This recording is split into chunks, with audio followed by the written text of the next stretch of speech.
오늘은 내 이름이 불리기 전부터라는 제목으로 하나님 말씀 증거하도록 하겠습니다. 우리는 어릴 때부터 이런 원리를 배워오며 자라온 것 같습니다. 이 소중한 원리라고 할 수 있죠. 뭐냐 하면 노력하면 보상을 받고 또 열심히 하면 인정을 받으며 또 땀을 흘리면은 그 땀에 대한 이 결실을 거둔다는 이런 원리를 어려서부터 이렇게 들어오며 우리가 자라온 것 같습니다. 이 원리는요, 하나님이 세상을 다스리시는 이 성실함의 법칙이기도 합니다. 이 성실을 강조하는 그 원리, 원칙이기도 하지요. 신앙생활에서도 우리의 열심은 참으로 귀합니다. 열심이 귀하고 소중하지요.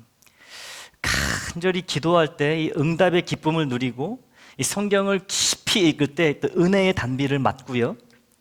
또 기쁘게 막 섬기고 봉사할 때 이 하늘의 축복이 우리의 삶에 넉넉하게 이렇게 퍼지게 됩니다. 가득해지는 것이죠. 틀린 말이 아닙니다. 우리가 마땅히 걸어가야 될 이 복된 길입니다. 이 열심의 길이에요. 그런데요, 여러분, 우리가 더 큰 은혜를 누리려면은 꼭 한번 짚어봐야 될 것이 있습니다. 혹시 내 마음이 온통 나로만 가득 채워져 있지는 않은지 우리가 돌아봐야 한다는 거예요. 내 안에 나만 가득한 게 아닌가.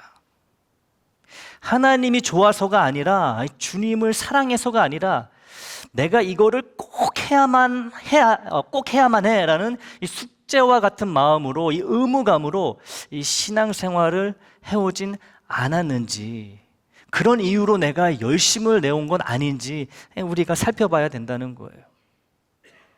여러분, 우리가 성경을 읽고 기도하는 이유는, 이 예배를 드리는 이유는, 교회를 섬기고 이 교우들을 사랑하는 이유는 단순히 복을 받아내기 위한 수단이 아니라는 거예요. 복 받기 위해서 내가 열심을 낸다? 사실 이거 아니라는 거죠. 내가 성경을 읽고 기도를 드리고 교회를 섬기고 이렇게 신앙생활에 열심을 내는 이유는 나를 이미 알고 계시고 사랑하시는 하나님을 만나는 통로가 바로 말씀이고 기도고 예배고 섬김이기 때문에, 그래서 내가 열심을 내야 한다는 것이지요. 그런 이유로 오늘 저는 여러분께 묻고 싶습니다.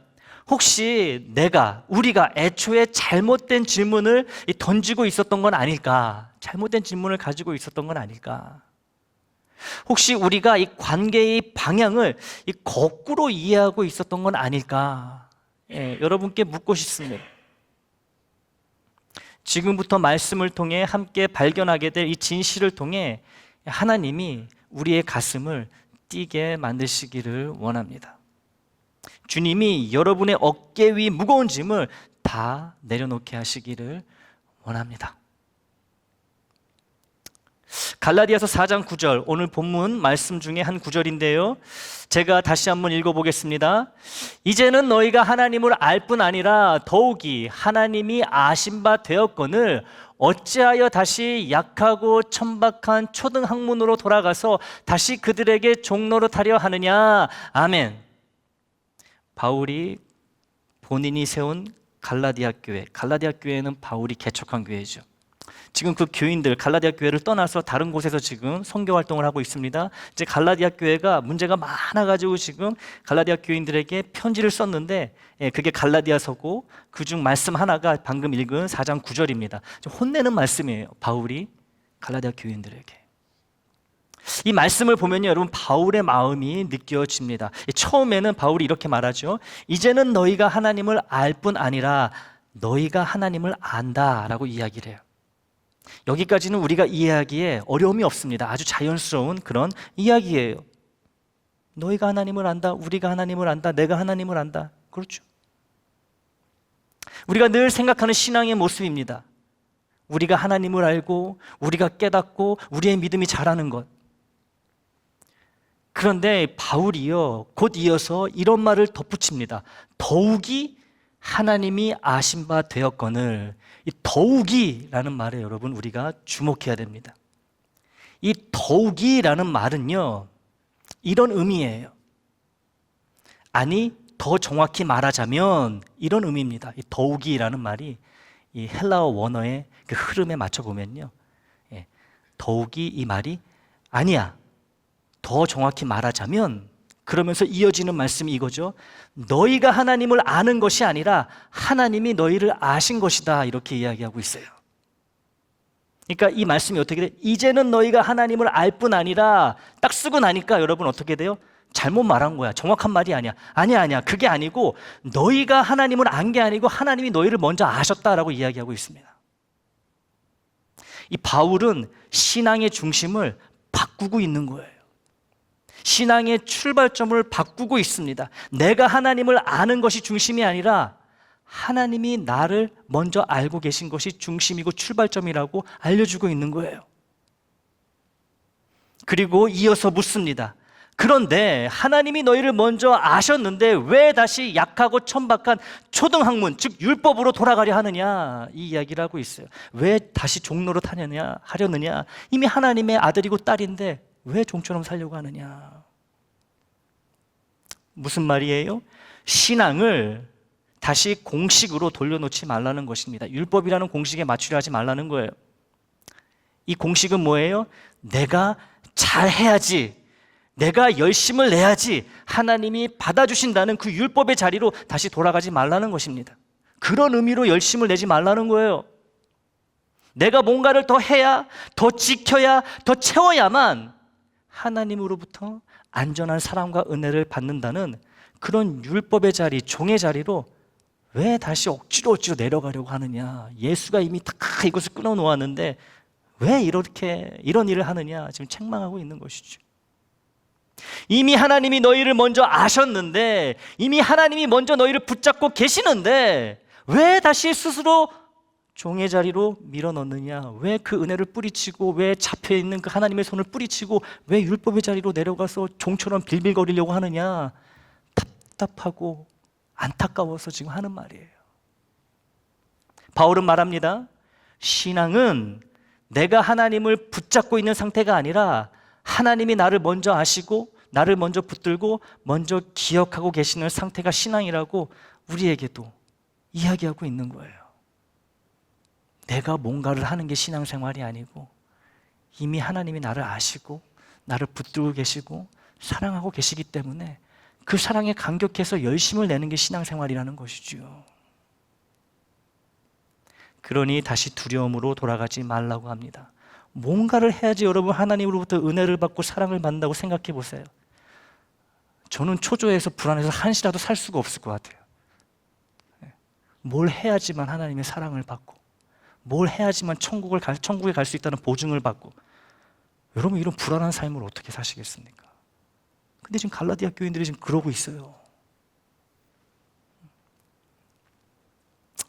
여러분 이러한 차이를 이해하려면 이렇게 한번 생각해 보시면 좋습니다. 어떤 사람이 어떤 가수를 너무너무 좋아합니다. 아주 극성 팬이에요. 네. 여러분들 요즘 좋아하시는 가수가 누굽니까? 누구요? 네, 임영웅. 네. 트로트의 황제인가요? 임영웅. 근데 제가 얼마 전에 그 임영웅, 제 원래 트로트를 아직은 안 좋아하는데요. 조금씩 요즘 좋아지고는 있는데 많이 좋아하진 않아요. 우연한 기회에 임영웅의 노래를 들었는데요. 다르긴 다르더라고요. 잘하더라고. 이야. 자, 임영웅을 예로 들어서 한번 말씀을 나눠보겠습니다. 우리 교회도 임영웅을 너무 좋아하시는 분이 계세요. 제가 누군지 알아요. 제가 밝히지는 않겠지만 콘서트를 가실 정도로 아주 임영웅을 좋아하시는 분이 계십니다. 얘기를 듣다 보면은 저보다도 임영웅을 더 좋아하시는 것 같아요. 제가 살짝 질투도 느끼곤 하는데 아무튼 임영웅을 좋아하는 한 사람이 있다고 쳐보세요. 그 임영웅이 낸 그 노래 앨범을 사고 앨범을 다 삽니다. 콘서트에 빠짐없이 가고 임영웅이 페이스북에 올리는 걸 다 봅니다. 유튜브에 뜨기만 하면은 다 보고 그냥 막 좋아요 누르고 막 그래요. 그러면서 말합니다. 어디 가가지고 나 임영웅 잘 알아. 나 저 가수 잘 알아. 이야기를 해요. 그런데 문제는 뭐예요? 임영웅은 그 사람을 몰라요. 그렇죠. 내가 아무리 좋아가지고 막 콘서트 쫓아다니고 영웅이 오빠 막 이래도 임영웅은 나를 몰라. 그게 문제라는 거예요. 철저히 한쪽 방향입니다. 관계가 일방적이에요. 짝사랑이죠. 내가 팬으로서 노력을 해야지만 유지되는 관계입니다. 내가 관심을 끊으면 그냥 관계가 끝나요. 임영웅하고. 이런 게 여러분 마치 내가 하나님께 뭔가를 해야지, 내가 하나님을 기쁘시게 뭔가를 많이 하고 열심을 내야지 하나님이 나를 사랑하신다는 그런 신앙과 같다는 거예요. 한쪽 방향의 이런 관계. 그런데 어느 날 이 임영웅 이 가수가 먼저 그 사람의 이름을 불러줍니다. 아무개님 맞으시죠? 제가 기억하고 있어요. 여러분 그 순간 무엇이 달라지지요? 이 관계의 중심이 바뀌는 거예요. 내가 애써서 매달리는 그런 관계가 아니라 임영웅이 나를 기억하고 알고 있다는 사실이 관계를 이제는 안정시킨다는 것이지요. 이제는 쉽게 끊어지지 않는 관계입니다. 서로 양방향의 관계이기 때문에. 이제 나는 잊혀질까 봐 불안한 팬이 아니라 알려진 존재가 된다는 것이죠. 이 바울이 말하고 있는 것이 여러분 바로 이거예요. 너희는 하나님을 너희 혼자만 알고 있는 팬이 아니라 하나님께서 너희 이름 하나하나를 부르고 계신, 서로 알고 있는, 하나님이 먼저 알고 있는 그런 관계다라고 말씀하시는 거예요. 그래서 니네가 관계를 끊으면 그냥 끊어지는 관계가 아니에요. 하나님과 관계는 하나님이 너희를 먼저 부르시고 선택하고 붙잡고 계시기 때문에 너와 하나님과의 관계는 쌍방이야. 서로 사랑하는 관계야. 끊을래야 끊을 수 없는 관계야. 설사 네가 끊더라도 끊어지지 않는 관계야라고 이야기하고 있는 것이지요. 그런데 바울의 입장에서 근데 왜 자꾸 이렇게 서로 알고 지내는, 서로 소통하는 그런 양방향의 쌍방향의 관계인데 왜 팬의 자리로 돌아가가지고 일방향, 한쪽 방향의 그런 관계로 돌아가려고 하느냐. 답답해하고 있는 것이죠. 답답해하고 있어요. 여러분 다윗은 시편 139편 14절에서 숨이 막힐 듯한 고백을 합니다. 숨이 막힐 듯한 고백이에요. 이 말씀을 보시면서 여러분도 숨이 꽉 막히시길 바라요. 제가 읽어보겠습니다. 여호와여 주께서 나를 살펴보셨으므로 나를 아시나이다. 주께서 내가 앉고 일어섬을 아시고 멀리서도 나의 생각을 밝히 아시오며 나의 모든 길과 내가 눕는 것을 살펴보셨으므로 나의 모든 행위를 익히 아시오니 여호와여 내 혀의 말을 알지 못하시는 것이 하나도 없으시니이다. 아멘. 어떻게 이렇게 감격에 숨이 좀 막혀 오셨는지 모르겠어요. 내가 하나님을 찾기 전에 하나님이 먼저 나를 찾으셨다는 거예요, 여러분. 하나님이 나를 먼저 찾으셨다는 거예요. 내가 하나님을 알기도 전에 하나님이 먼저 나를 알고 계셨다는 거예요. 내가 하나님을 부르기도 전에 하나님이 먼저 내 이름을 부르셨다고 다윗은 고백하고 있습니다. 여러분 얼마나 감격스럽습니까?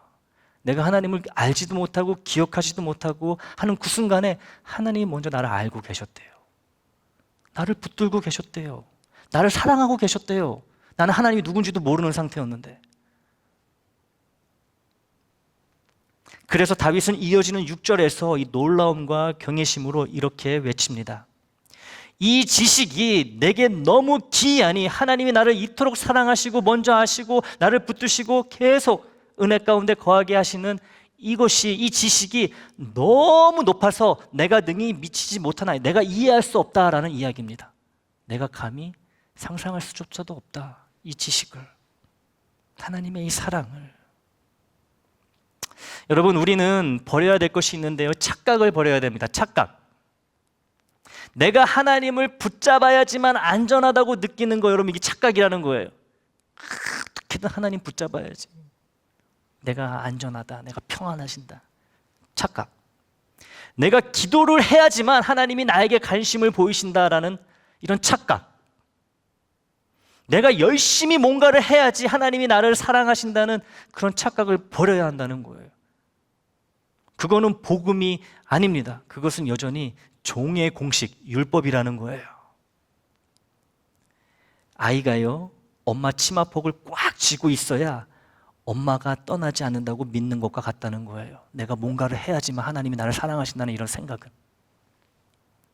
그래서 이 아이가 여러분 잡고 있던 엄마의 그 치맛자락을 놓치게 되면, 손에 힘이 빠져가지고 놓치게 되면 여러분 아이가 어떻게 하죠?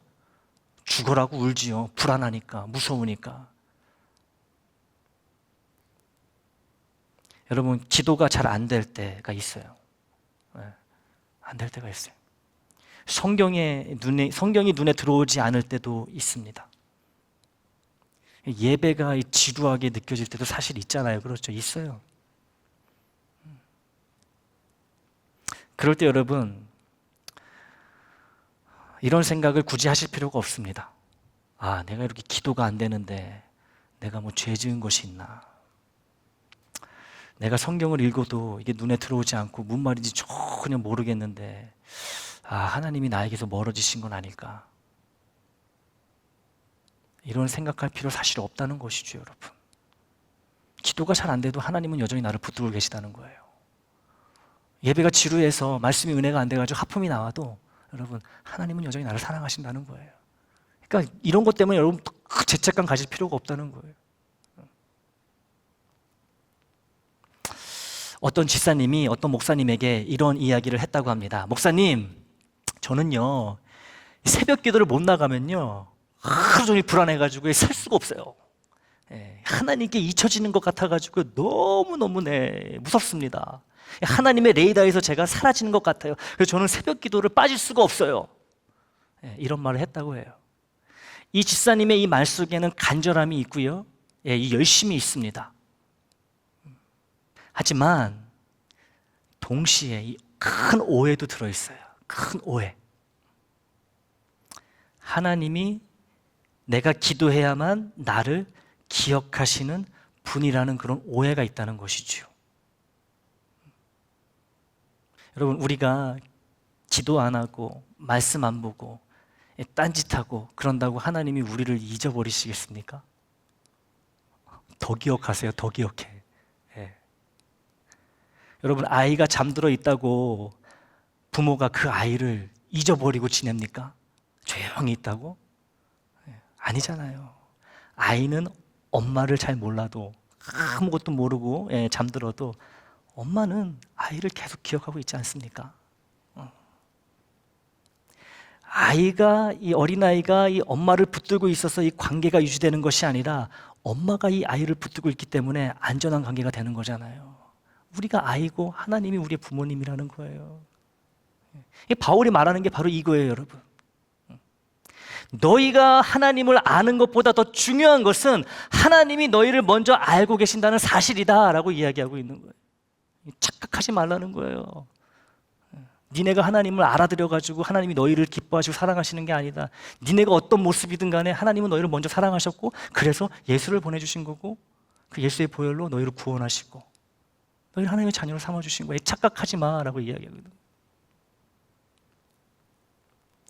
그런데 여러분, 여기에 또 위험한 오해가 생길 수가 있습니다. 이 말씀을 이렇게 듣다 보면은 또 오해하실 수도 있어요. 아니, 목사님, 그러면 이제 앞으로는 열심히 안 해도 되겠네요. 그냥 뭐 대충 그냥 주일날도 그냥 좀 바쁜 일 있으면 그냥 빠지고, 뭐 그냥 대충 편한 대로 그냥 신앙생활하면 되겠네요. 여러분, 아니에요. 그거 아닙니다. 열심히 필요 없다, 이게 아니에요. 열심의 이유가 달라져야 된다는 거예요. 열심의 이유가 달라져야 된다는 것이죠. 두려워가지고 막 벌벌 떨면서 하는 열심이 아니라 내가 하나님께 예수 안에서 충분히 사랑받고 있기 때문에 감사해서 자연스럽게 하는 열심이 우리에게 필요하다는 것이죠. 자연스러운 열심. 불안해가지고 막 매달리는 신앙이 아니라 주님의 사랑 안에서 안전하기 때문에 더 가까이 다가가는 그 열심 있는 신앙이 우리에게 필요하다는 얘기예요. 이게 바로 종의 열심이 아니라 아들의 열심입니다, 여러분. 종하고 아들하고 여러분 어떻게 같겠습니까? 그렇죠. 종은 솔직히 여러분 주인을 얼마나 사랑하겠어요? 시키니까 하는 거죠. 의무감으로 합니다. 아들은 뭐예요? 아버지를 사랑하니까 하고, 아버지께 다 내 거니까 여러분 열심히 할 수밖에 없는 거예요. 억지로 하는 게 아니죠. 기뻐요, 일을 할수록. 여러분, 종은요 주인에게 인정받기 위해서 열심히 일합니다. 아들은 인정받을 필요가 있어요, 없어요? 아버지에게? 없어요. 아버지에게 이미 사랑받고 있기 때문에 아들은 움직인다는 것이지요. 이 열심의 질이 다른 거예요, 여러분. 하나님은 이런 아들의 열심, 딸의 열심을 원하시는 거예요. 종의 열심이 아니라. 또 종은요, 주인으로부터 버림받을까 봐 두려워 달려갑니다. 열심히 일을 해요. 하지만 아들은, 딸은 어때요? 이미 집안에 있기 때문에 기쁨으로 아버지께 나아간다는 거예요. 기쁨으로. 여러분, 이 기도는요, 하나님의 관심을 끌기 위한 행동이 절대로 아닙니다. 이런 목적으로 관심 끌려고 기도하지 마세요. 아무 소용이 없습니다. 왜요? 이미 관심을 받고 있기 때문에 그래요. 하나님의 자녀이기 때문에. 하나님의 아들이고 하나님의 딸이기 때문에 이미 관심 받고 있어요. 그럼 우리가 왜 기도해야 되느냐? 하나님 아버지의 그 사랑 안으로 더 깊이 들어가기 위해서 기도한다는 거예요. 시켜서 하는 기도가 아닙니다. 자연스럽게 하게 되는 기도예요. 하지 말라 그래도 하게 되는 기도인 거죠. 여러분, 성경을 읽는다는 것은요, 이 점수를 따는 숙제가 아니라 나를 이미 알고 계시고 나를 사랑하시는 하나님의 음성을 듣는 자리가 바로 말씀을 읽는 시간이에요. 그럼 여러분, 말씀을 읽는 거예요. 누가 읽으란 소리 안 해도요, 그냥 자연스럽게 읽게 되는 거예요.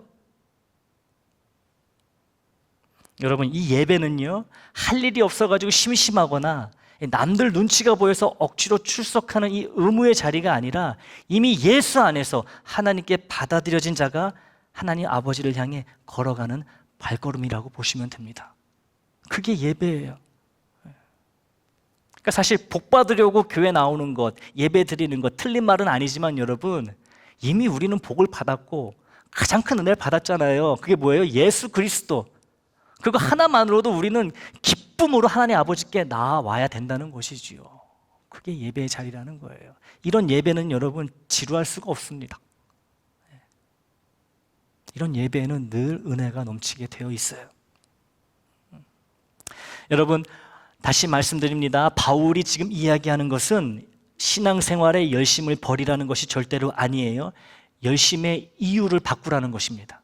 열심의 이유를, 열심을 내되 이제는 하나님을 사랑하기 때문에, 하나님이 너무 좋아서 열심을 내라는 이야기예요. 버림받을까 봐, 축복을 덜 받을까 봐 그런 이유를 하지 말라는 거예요. 내가 하나님을 꽉 붙들고 있어서 여러분 안전한 것이 아닙니다. 하나님이 나를 미리 아시고 나를 계속 붙들고 계시기 때문에 여러분 내가 안전한 거예요. 내가 놓쳐도 하나님은 나를 놓치지 않으십니다. 그러니 자유하세요. 평안해지시기를 원합니다. 하나님과의 관계에서, 신앙생활에서. 그 안전한 사랑 위에서 우리는 더 기도할 수 있고 더 예배할 수 있고 십자가로 더 가까이 갈 수 있는 것이지요. 그것이 복음 위에 세워진 열심입니다. 그래서 우리는 여러분 실패해도 괜찮은 거예요. 실패해도 괜찮아요. 이 말은 마음대로 살아도 된다는 뜻이 아니지요. 때로 넘어지고 연약함에 빠져도 하나님과의 그 관계가 절대로 끊어지지 않는다는 안전함에 대한 선포가 실패해도 괜찮습니다 예요. 세상은 실패하면 실패자로 낙인을 찍지요. 실패자로 기회도 안 주고 비난합니다. 하지만 하나님 안에서는 아무리 실패해도 하나님이 나를 비난하지 않으신다는 거예요. 나를 더 사랑하신다는 것이지요. 내가 연약하면 연약할수록 더 마음 아파하시고 더 기억하시고 더 큰 은혜를 베풀어 주신다는 거예요. 그러니 여러분, 실패하고 넘어져도 너무 자책하지 마십시오. 물론 야, 내가 집사인데, 내가 장로고 권사인데, 내가 목사인데 내가 이래서야 되겠냐, 이런 깨달음은 있어야 되겠지만, 야, 내가 이 죄 져가지고 내가 오늘 밤에 죽으면 천국 가겠나, 이런 걱정하실 필요 없다는 거예요. 하나님이 나에게 주시기로 한 복도 거둬가시면 어떡하나, 이런 염려하지 마시라는 것이지요. 왜요? 우리는 하나님의 종이 아니라 아들이고 딸이기 때문에 그래요. 유업을 이어받을 자 아니겠습니까? 상속인들 아니겠습니까?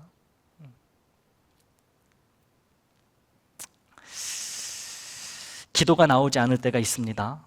성경이 읽히지 않고 마음이 딱딱하게 굳어질 때도 있어요.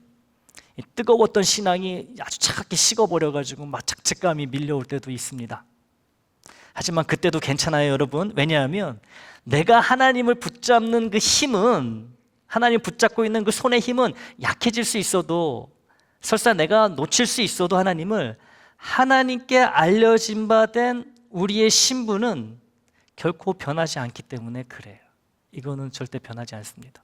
예수 믿어서 하나님의 자녀가 된 그 이후에 이 관계는 깨지지 않는다는 거예요.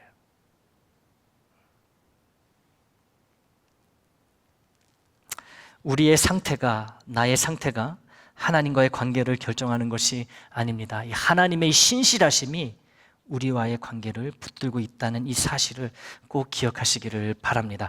바울은 이 놀라운 사실을 깨달았기에 로마서 8장 38절, 39절에서 확신에 찬 목소리로 이렇게 외치고 있습니다. 여러분, 우리 함께 힘차게 한번 읽어볼까요? 시작! 내가 확신하노니 사망이나 생명이나 천사들이나 권세자들이나 현재일이나 장래일이나 능력이나 높음이나 깊음이나 다른 어떤 피조물이라도 우리를 우리 주 그리스도 예수 안에 있는 하나님의 사랑에서 끊을 수 없으리라. 아멘. 여러분, 기억하시기를 바라요. 우리가 열심히 기도하고 성경을 읽고 예배 자리에 참여하고 교회를 섬기고 교우들을 돌보고 이러는 모든 것이 이 하나님의 사랑에서 끊어지지 않기 위해서 우리가 몸부림치는 그런 것이 아니라는 거예요.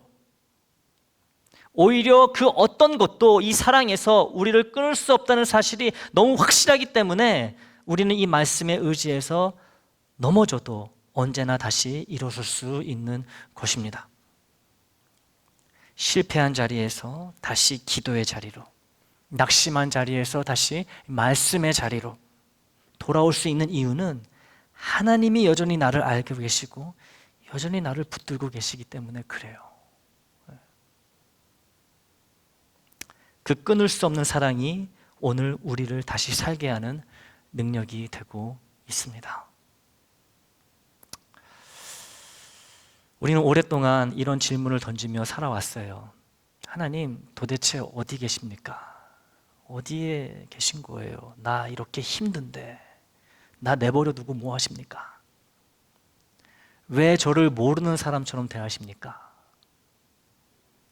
제가 뭘 더 열심히 해야 합니까?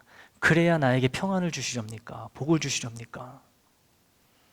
제가 뭘 잘못했습니까? 뭘 잘못해서 제 삶이 이렇습니까? 이런 질문들이 우리의 질문들이었을지 모릅니다. 그런데 이런 질문들의 공통점이 무엇일까요? 하나님과 나, 이 관계의 출발점을 여전히 나에게 두고 있다는 거예요. 내가 중심이라는 거예요. 내가 뭔가를 더 해야 하고 내가 뭔가를 더 열심히 찾아야 되고 내가 뭔가를 더 붙들어야 한다는 이런 전제가 있는 것이 이런 질문이에요. 그러니 이런 질문을 하는 것이죠. 내가 도대체 뭘 어떻게 더 해야 이렇게 하시겠습니까? 나라는 거예요, 중심이. 그래서 여러분 늘 불안한 거예요. 신앙생활 하면서도 예수 믿으면서도 불안하고 초조한 거예요. 조금만 흔들려도 하나님으로부터 받는 은혜가 사라질까 봐, 그 사랑 안에 머물지 못할까 봐, 사랑받지 못할까 봐 말은 그렇게 안 하지만 여러분 다 두려워하고 있는 거예요. 하지만 오늘 바울은 이야기합니다. 너희가 하나님을 안 것이 아니라 하나님이 너희를 먼저 아신 것이다. 너희가 하나님을 붙잡은 것이 아니라 하나님이 너희를 붙들고 계신 것이다. 두려워하지 말아라. 이렇게 출발점이 하나님으로 바뀌면 여러분 질문도 바뀌게 돼 있습니다. 그래서 오늘 우리는 다른 질문 대신 다른 고백을 하려 합니다. 주님이 이미 저를 알고 계시니 저는 안심합니다. 함께 고백해 보시겠습니까? 따라해 보세요. 주님이 이미 저를 아시니 저는 안심합니다. 다시 한번 따라해 보세요. 제가 주님을 다 이해하지 못해도 주님은 저를 온전히 아시니 감사합니다. 네, 기억력들이 아직도 좋으셔. 네, 짧은 문장이 아닌데 잘 따라하셔. 감사해요. 자, 더 해볼까요? 자, 따라해보세요. 제 믿음이 흔들려도 주님의 손은 여전히 저를 붙들고 계시니 두렵지 않습니다. 여러분, 이 고백은요, 포기가 아니에요. 체념이 아닙니다. 하나님, 알아서 하세요, 이런 고백이 아니고요. 이 고백은 이 하나님의 사랑이라는 이 안전함 위에선 이 신앙의 선언이 되는 것입니다. 신앙의 선언이에요. 오늘 본문, 또 다른 본문 고린도전서 13장 12절은 이렇게 이야기합니다. 지금은 내가 부분적으로 아나 그때에는 주께서 나를 아신 것 같이 내가 온전히 알리라. 아멘. 지금 우리는 부분적으로 안다는 거예요. 명확히 아직 모르고 있는 게 많다는 것이죠. 그래서 흔들리는 거예요. 분명하지 않으니까, 확실하지 않으니까 때론 넘어지고 자빠지고 난리 친다는 거예요. 그러나 언젠가 우리는 얼굴과 얼굴을 맞대고 주님을 보게 된다라고 이야기합니다. 분명하게 알게 된다는 거예요. 주님이 나를 지금 온전히 아시는 것처럼 나도 언젠가는 주님의 얼굴을 대면하면서 모든 내 삶에 있었던 모든 문제들의 그 이유를 명확하게 알게 될 것이다. 모든 안개가 걷히고 모든 의문이 풀릴 것이다 라고 이야기하고 있습니다. 그때 우리는 정말 온전히 깨닫게 되겠죠. 이렇게 내가 주님을 찾아서 내가 나선 줄 알았는데 주님이 이미 나를 알고 그 자리에 기다리고 계셨구나. 내가 주님을 붙잡은 줄 알았는데 주님이 먼저 나를 붙잡고 계셨구나. 그날에는 지금보다 더 명확한 깨달음으로 우리에게 은혜가 될 줄 믿습니다. 여러분, 잠시 생각해 볼까요? 내가 하나님을 생각하는 횟수보다 하나님이 나를 생각하시는 횟수가 훨씬 더 많습니다. 여러분, 내가 하나님을 부르짖는 횟수보다 하나님이 나의 이름을 부르시는 횟수가 훨씬 더 많다는 거예요. 나만 맨날 하나님 부르는 것 같죠? 하나님은 나를 생각도 안 하시고 착각이라는 거예요. 내가 하나님께 손을 내미는 횟수보다 하나님이 내게 먼저 손을 내미실 순간이 훨씬 더 많다는 거예요. 이 사실이 오늘 우리를 지탱하는 하나님의 능력이 됩니다. 내가 뭘 하든 하나님이 나를 위해서 하신 거에 비하면 아무것도 아니라는 거예요. 그러니까 하나님 앞에 억울할 필요가 없어요. 원망할 필요도 없어요. 할 수도 없어요. 사랑하는 애장 식구 여러분, 이제 짐을 내려놓으시기를 바랍니다. 지금 내려놓으세요. 어떤 짐이요? 더 열심히 뭔가를 내가 해야 내가 하나님 안에서 안전하다고 느끼는 이러한 짐. 내가 부족하면 하나님이 그 주신 은혜를 거두어 가실지도 모른다는 이런 짐, 내려놓으시기를 바랍니다. 우리는요, 우리의 힘과 노력으로 버티는 존재가 절대로 아니에요. 우리는 하나님의 기억 속에 늘 살아있는 존재이기 때문에 지금까지 살아올 수 있었던 것 뿐입니다. 하나님의 시선은 이미 여러분 한 분 한 분을 향하고 있어요. 하나님의 손은 이미 여러분을 붙들고 계십니다. 하나님의 음성은 이미 여러분의 이름을 부르고 계세요.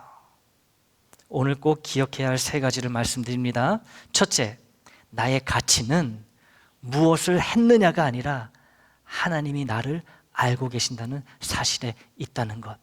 첫 번째 기억해야 될 거고요. 두 번째, 내가 하나님을 느끼지 못하는 순간에도 하나님은 나를 단 한 번도 놓치신 적이 없다는 것. 여러분, 내 느낌, 내 기분이 어떤가는 사실 중요하지 않습니다. 내가 하나님을 잊었을 때도 하나님은 언제나 나를 꽉 붙들고 계시기 때문에 그래요. 내가 기분이 좋아도, 내가 슬퍼도, 내가 하나님을 원망하는 그때에도 하나님은 나를 붙들고 있는 그 손을 예수 안에서 절대 놓치지 않으신다는 거예요. 세 번째 기억해야 될 것. 여러분, 나는 사랑받을 자격이 있다는 것을 늘 하나님께 입증해야 하는 그런 시험생이 아니라 태어날 때부터, 태어나기 전부터 사랑받기로 결정된 하나님의 자녀라는 거예요.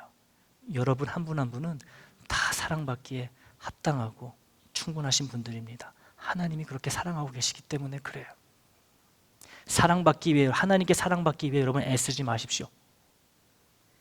예수 안에 있는 우리는 이미 충분히 사랑받고 있는 하나님의 아들과 딸이기 때문에 그렇습니다.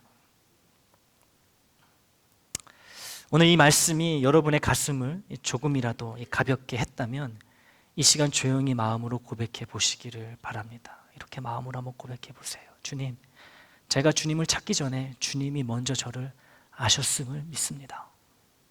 제가 주님을 붙잡기 전에 주님이 먼저 저를 붙잡아 주셨음을 고백합니다.